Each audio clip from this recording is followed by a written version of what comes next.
नमस्कार साथियों। आज के वीडियो में हम देखेंगे शिक्षक डायरी कैसे आप तैयार कर सकते हैं कक्षा 8वीं के लिए। आज के विषय है विज्ञान और आपके हिंदी के लिए है, तो आप ध्यान से देखिए। यदि आप इसे पीडीएफ में डाउनलोड करना चाहते हैं तो वीडियो के किसी भी पार्ट पर पासवर्ड शो होगा, उसे आप देखिए, तभी आप पीडीएफ डाउनलोड कर सकते हैं। तो वीडियो को आपको ध्यान से देखना होगा। चलिए शुरू करते हैं। हाँ, आँख बंद नाक बंद खोटा खोटा बात बंद, बनना है तो बाप बन, छोटे थोड़ा श्राप बन। चार जन जब करेंगे तेरी बुराई तब समझ जाना कि तू बेटा मचा। देखिए, आपके शिक्षक डायरी अमूमन दो कॉलम में, दो भागों में बटा होता है। माध्यमिक और प्राइमरी स्कूल के लिए, मिडिल और प्राइमरी स्कूल के लिए एक होता है कक्षा पूर्व तैयारी और एक कक्षा पश्चात चिंतन।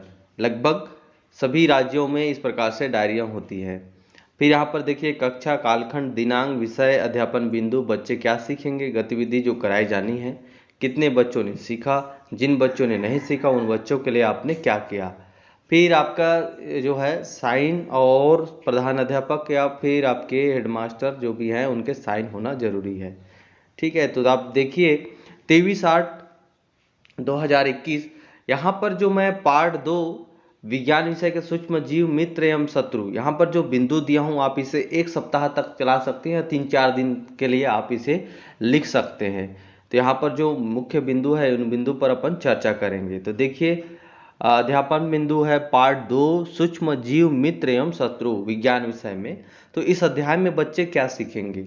इस अध्याय में बच्चे सूक्ष्म जीवों को सूक्ष्मदर्शी के माध्यम से देखना सीखेंगे।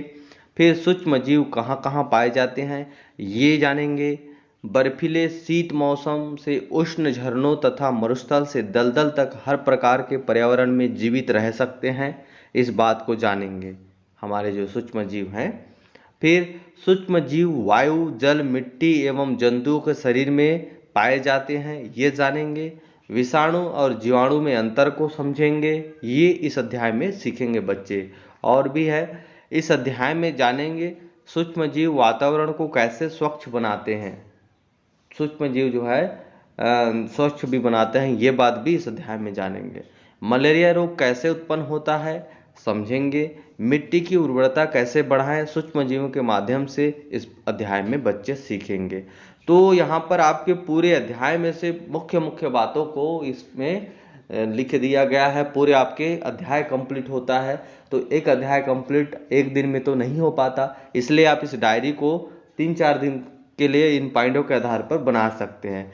फिर यहाँ पर मुख्य जो बातें हैं, गतिविधि जो कराई जानी है, आपके जो गवर्नमेंट हो या नॉन गवर्नमेंट हो, अध्यापक जो है जो प्रधान अध्यापक होते हैं वो मुख्य रूप से गतिविधि जो आप क्लास में कराना चाहते हैं उन्हीं बिंदु को वो ज़्यादातर ध्यान देते हैं। तो यहाँ पर देखिए साइंस विषय के लिए तो लिखना आसान हो जाता है।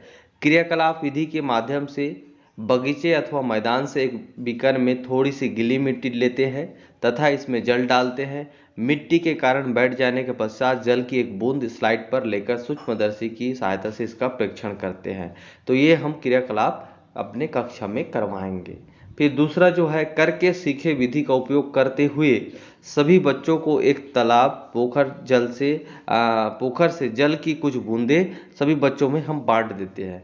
फिर कांच की स्लाइड पर फैलाकर सूक्ष्मदर्शी की सहायता से इसका परीक्षण बारी बारी से करते हैं। देखिए सूक्ष्मदर्शी की सहायता से यहाँ पर अपन देखेंगे सूक्ष्म जीवों को, तो मेन प्रैक्टिकल जो है आपके सूक्ष्मदर्शी से रिलेटेड ही रहेगा इस अध्याय में।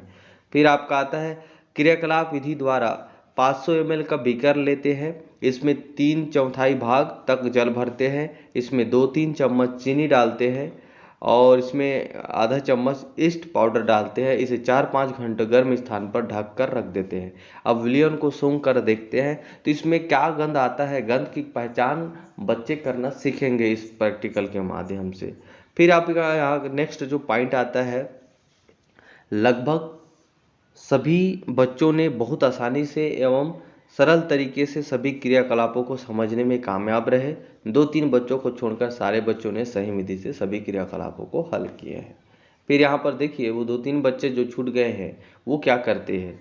तो यहाँ पर देखिए 2-3 बच्चों जिनको सूक्ष्मदर्शी में सूक्ष्म जीवों को देखने नहीं आ रहा था, उनको कई बार प्रयास करवाया गया, बार बार प्रयास कर गया, प्रयास करवाया गया, फिर जाकर सभी बच्चों को देखना आ गया। तो इस प्रकार से आपको लिखना है।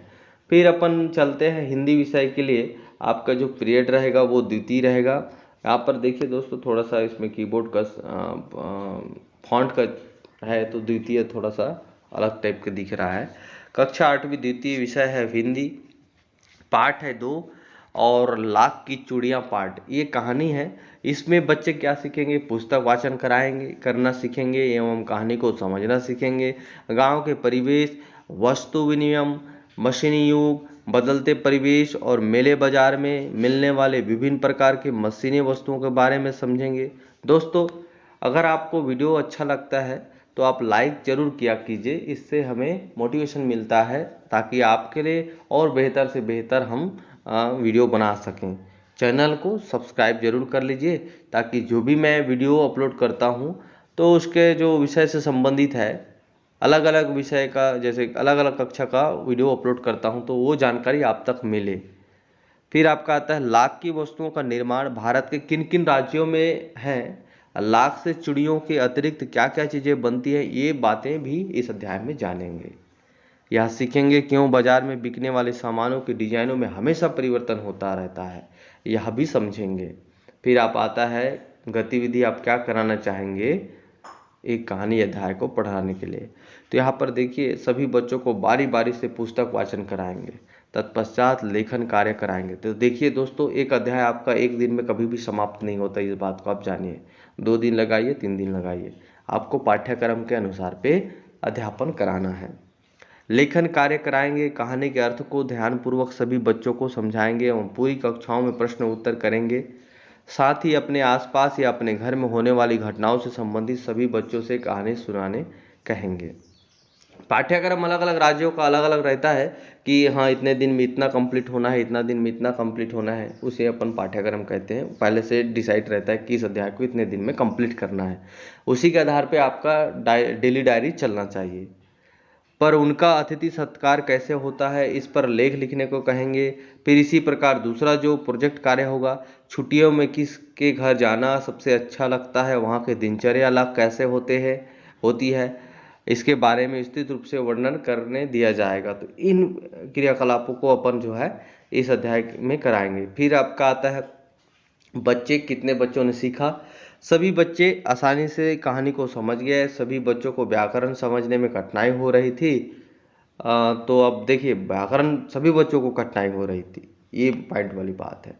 फिर यहाँ पर देखिए आपने क्या किया, इसमें बहुत सारे व्याकरण से संबंधित है, संख्या से संबंधित, तो इसी के रिलेटेड इसमें मैं पॉइंट बनाया हूँ।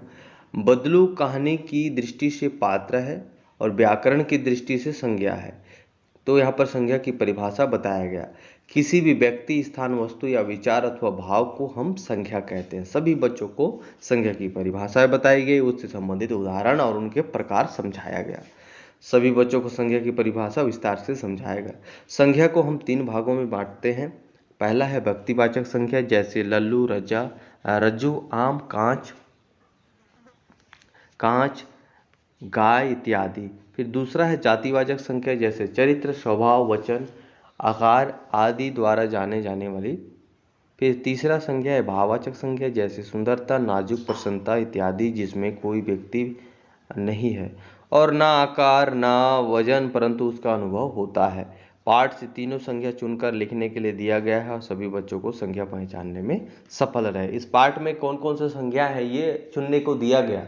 फिर सभी बच्चे पहचानने लगे तो हम सब समझ गए कि अब इनको व्याकरण से संबंधित कोई कठिनाई नहीं है। इस प्रकार से आपको डेली डायरी बनाना है। दोस्तों, आज के वीडियो कैसा लगा कमेंट में जरूर आप अपना प्यारा प्यारा कमेंट जरूर दीजिए और वीडियो को देखने के लिए बहुत बहुत धन्यवाद, शुक्रिया।